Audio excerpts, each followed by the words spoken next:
You're listening to the Dare to Love podcast with your hosts, Sonika Tinker and Christian Peterson, founders of LoveWorks. Hi, everybody, and welcome to the podcast. This is Christian Peterson and Sonika Tinker. And we'll be your hosts today. We're excited to be with you, and we are extra excited because today we have our good friend and a real sex expert, Susan Bratton with us. We've known Susan Bratton for many years, and she has produced an amazing amount of quality material about sex and has and still is advising, probably millions of people at this point about everything sex. So Susan, thank you so much for being with us. I'm really excited we get to talk to you. Oh, I miss you guys. You gotta come back and visit and get in the hot tub with us again. I love our hot tub time. Yeah. I'll tell you what, let's pretend this podcast, we're all sitting in a hot tub. Sounds good. Although honestly, I might be boiling over just thinking about that, given how hot it is right here.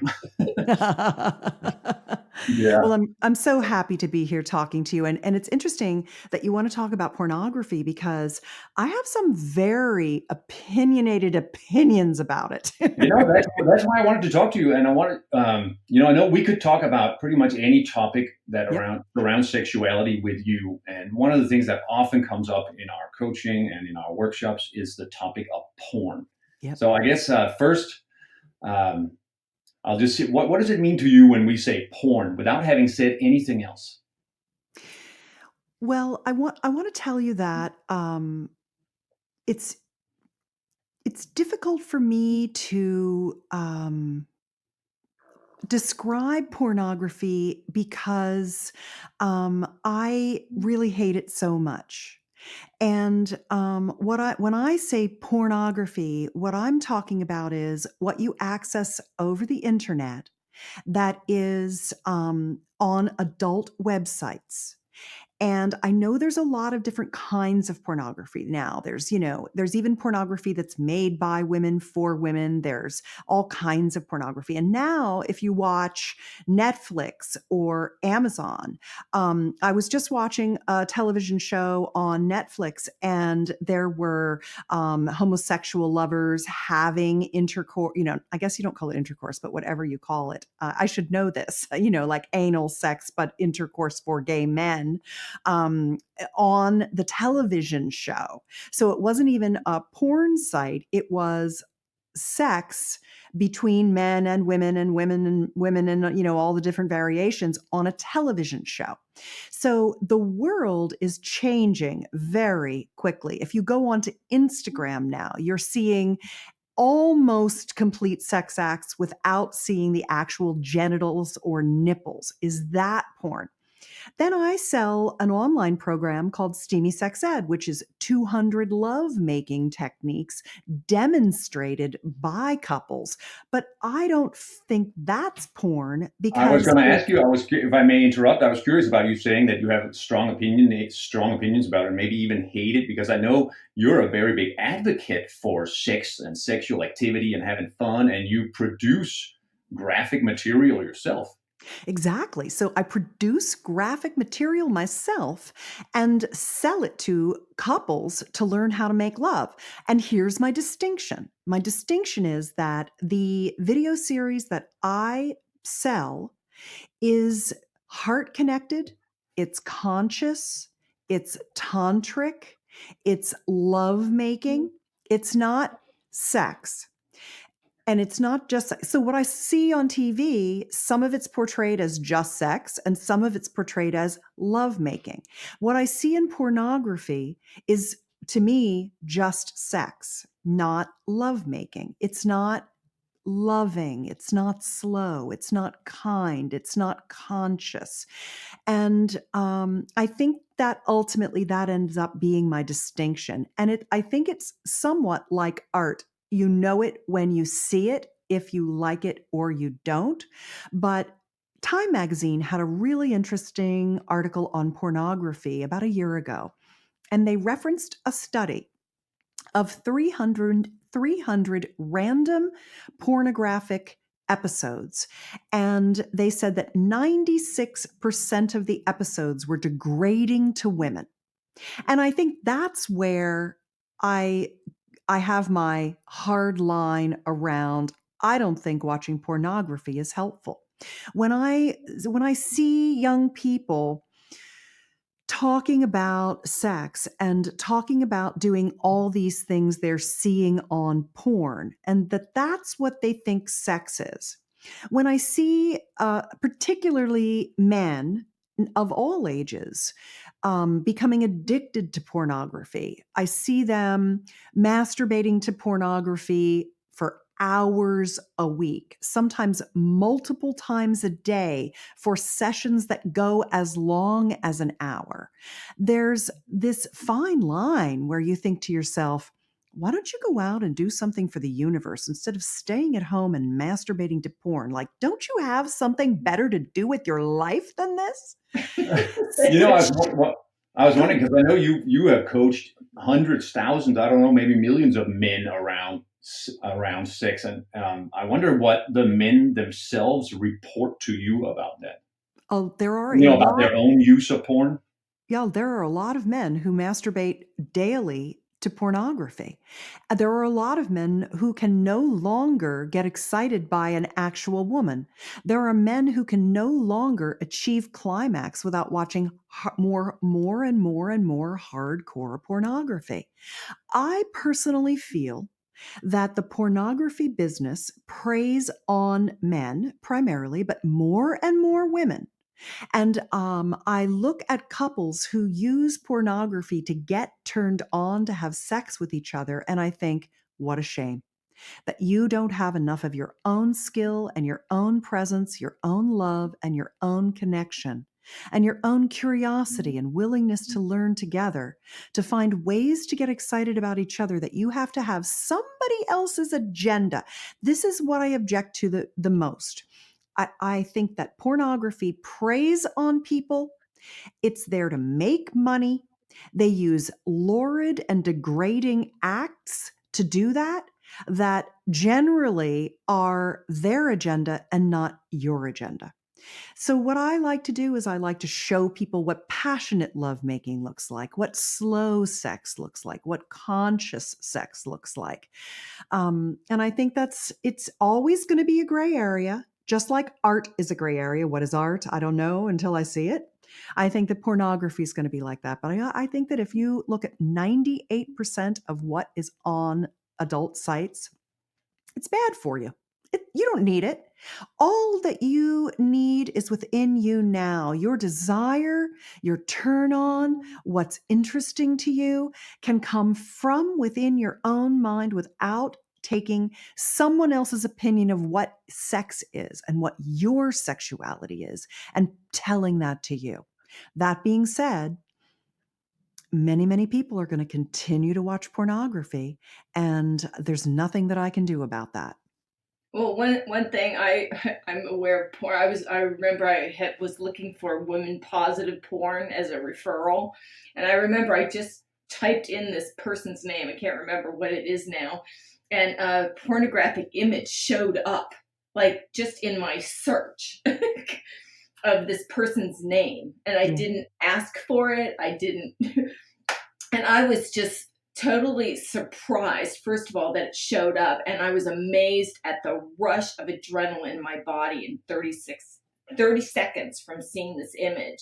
And I know they've done studies to show that men who, part of the addiction process is you require more and more and more to be able to experience the same amount of stimulation. So what I'm hearing, I think, in what you're saying is that to be able to access what's inside of yourself and being able to generate that kind of energy without the need for outside stimulation actually requires education and sort of rewiring the brain to, just like any addiction, when you give it up, you kind of discover a new way to be able to experience that kind of hot, connected sex that ultimately I believe people are really needing and wanting. A craving. But it definitely takes education and rewiring in order to be able to experience that, a similar amount of excitement without that Yeah, I kind of mean, adrenaline rush. I think that for guys that are addicted to porn, they literally have to go through withdrawal. They have to quit it cold turkey and go through withdrawal. And then I recommend using your own fantasy. What turns you on? And because we mature sexually, just as we mature relationally over time throughout our lives, what you want as a 20-year-old, what turns you on as a 30-year-old, as a 40-year-old, 50-year-old, 60-year-old, 70-year-old, it changes. You get better at sex over time if you have a good partner or a series of partners that you can have fun with and have joy with. You expand your orgasmic potential as both a man and a woman. There's just always more great things to do sexually. I mean, you can learn how to have clitoral orgasms, and then orgasms from penetration, and then orgasms from G-spot stimulation, and then female ejaculatory orgasms. And then you can try anal sex and have anal orgasms. You can have breastgasms. You can have orgasms from giving oral pleasuring and receiving oral pleasuring. You can have orgasms from foot massages and belly massages. And you can have orgasms just from thinking about each other or talking to each other dirty over remote devices. As a man, you can have orgasms that are the typical ejaculatory orgasm. You can have full body orgasms. You can have prostatic or P-spot prostate orgasms, blended orgasms, energy orgasms, brain gasms, heart gasms.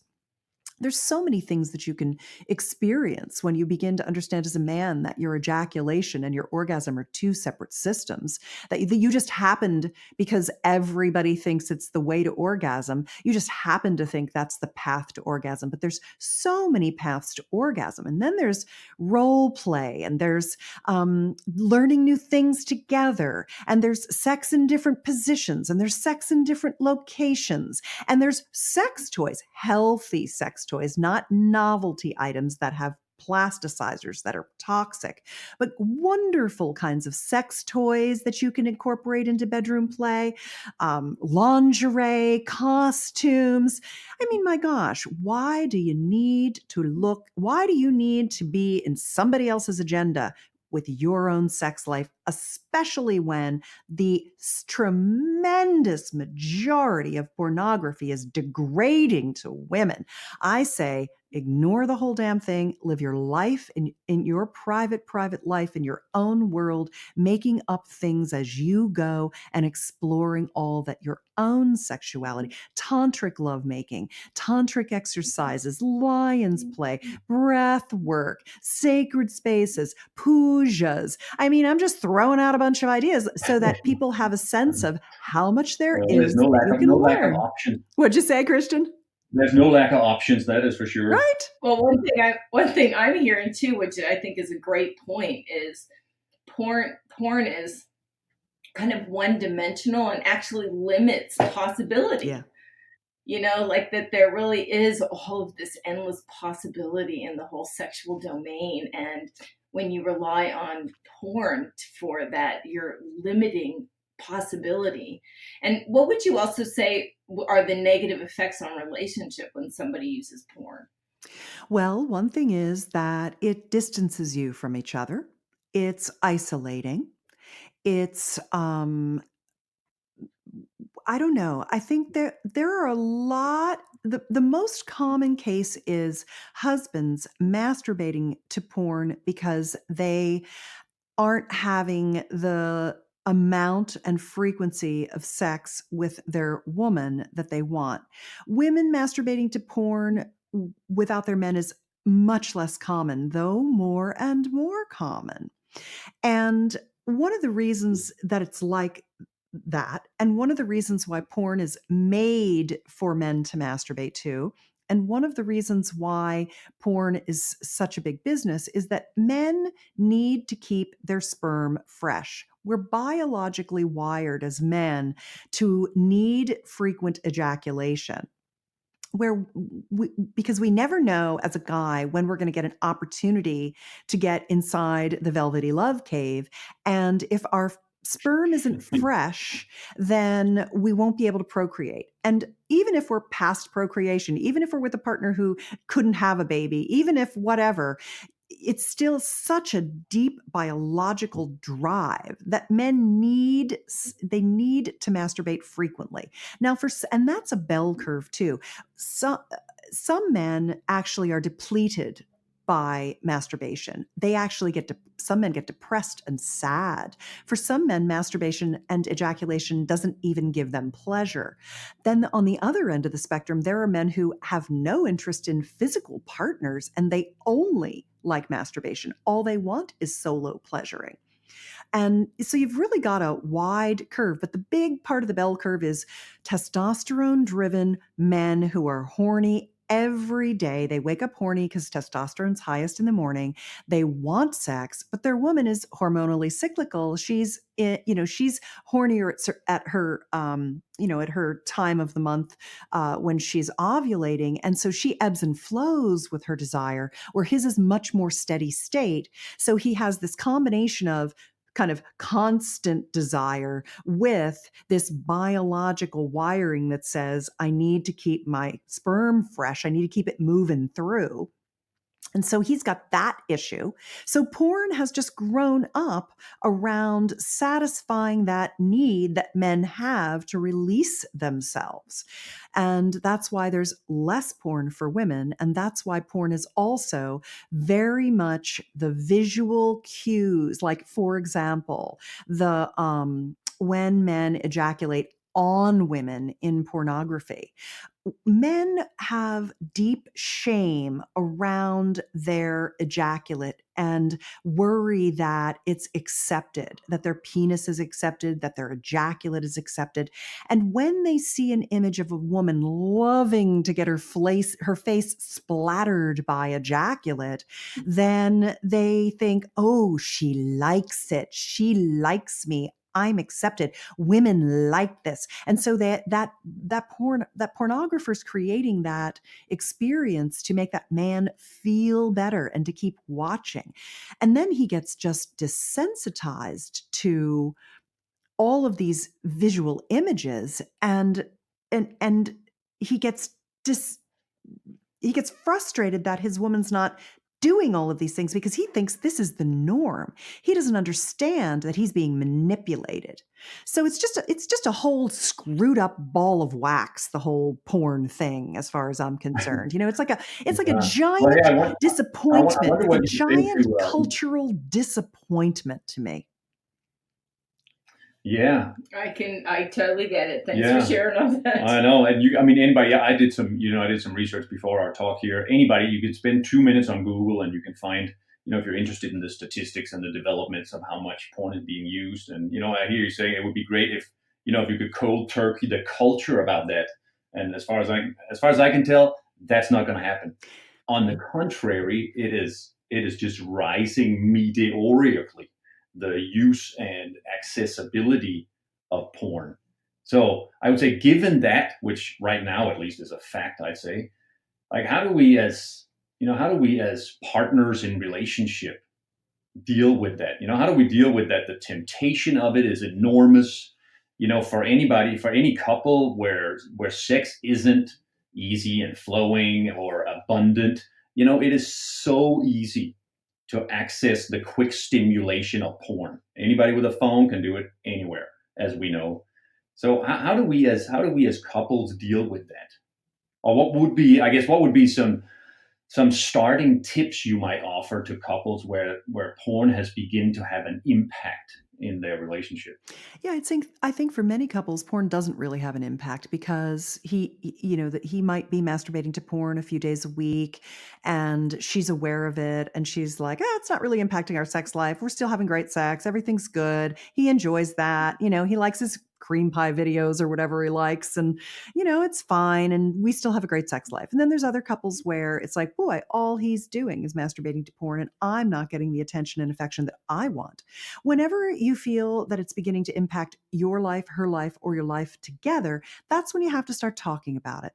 And thank goodness there's people like Christian and Sonika out in the world teaching people how to have conversations around difficult things, how to have loving and supportive relationships, how to be in relationship and have solid relating together.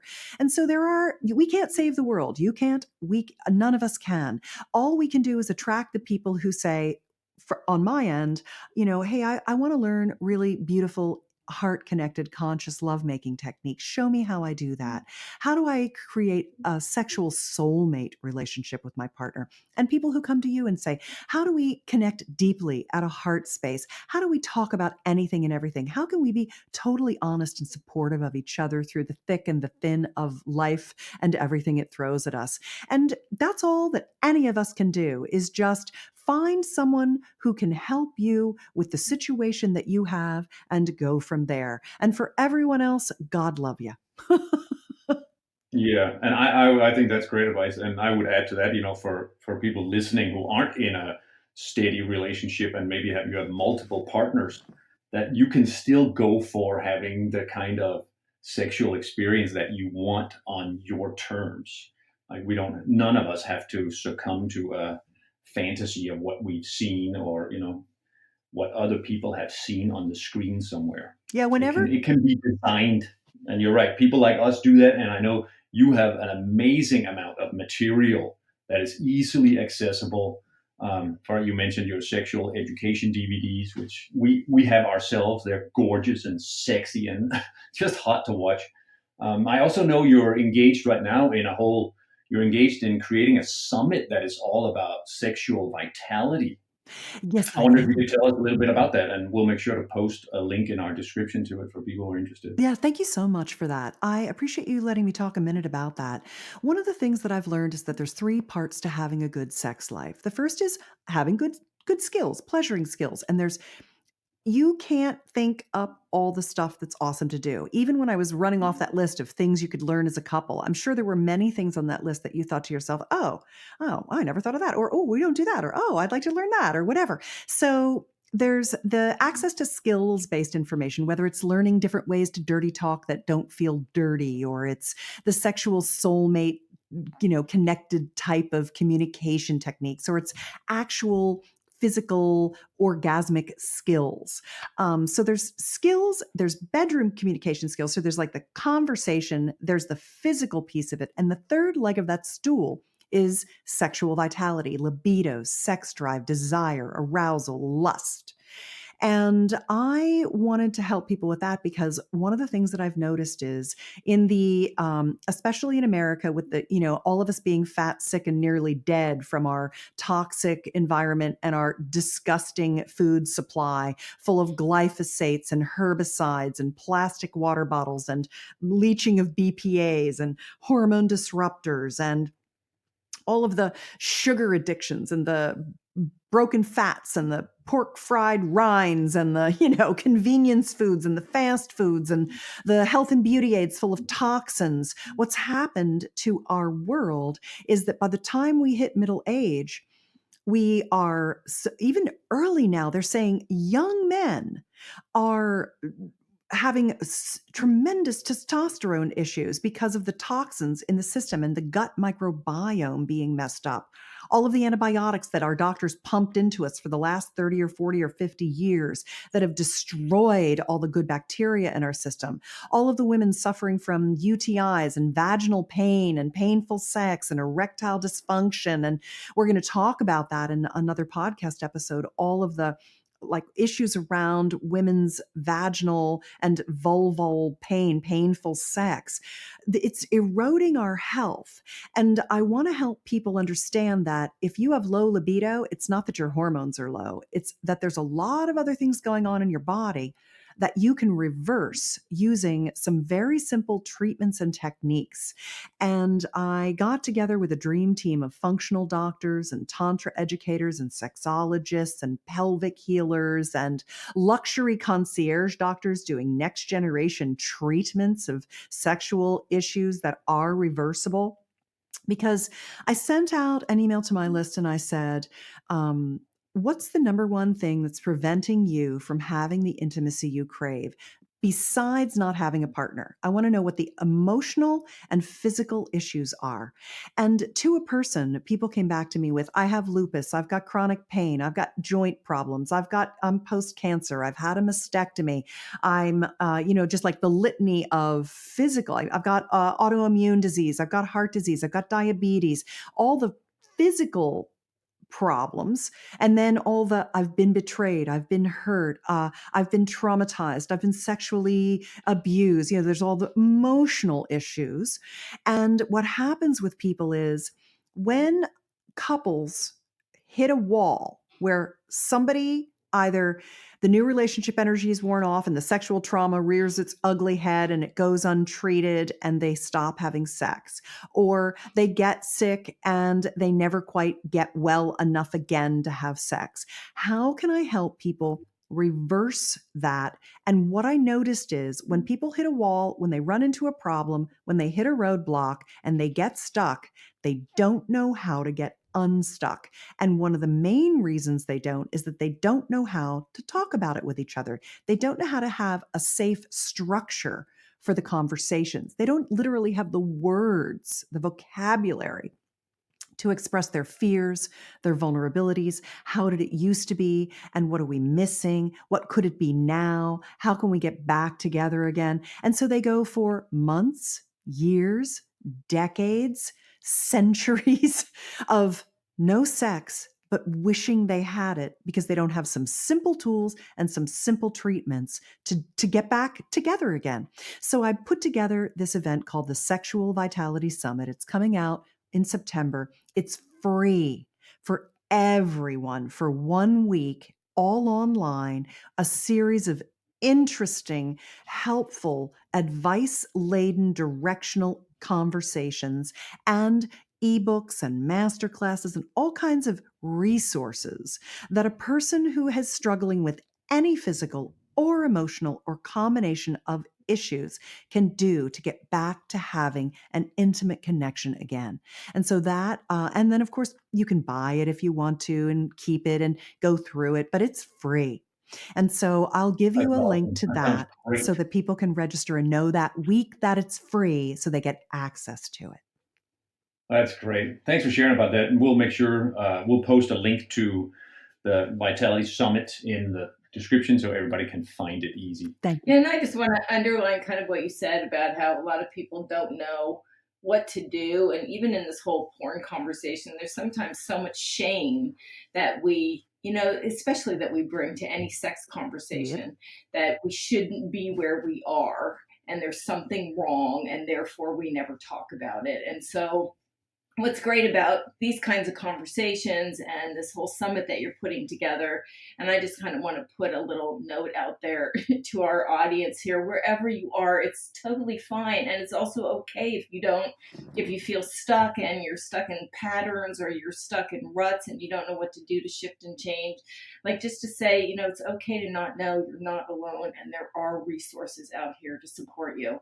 So thank you, Susan Bratton, for this amazing resource. We look forward to putting that out to people who we know will benefit from that. Thank you. Thank you so much for chatting with us, Susan. We look forward to chatting with you again soon. And we appreciate your time and all the amazing work you're doing out there to support great sex for all of us. Right back at you two beautiful people. Great hot tub session. Yeah, thank you. I'm hot already. Are you pruny yet? Yeah. All right. And thanks everybody for tuning in here.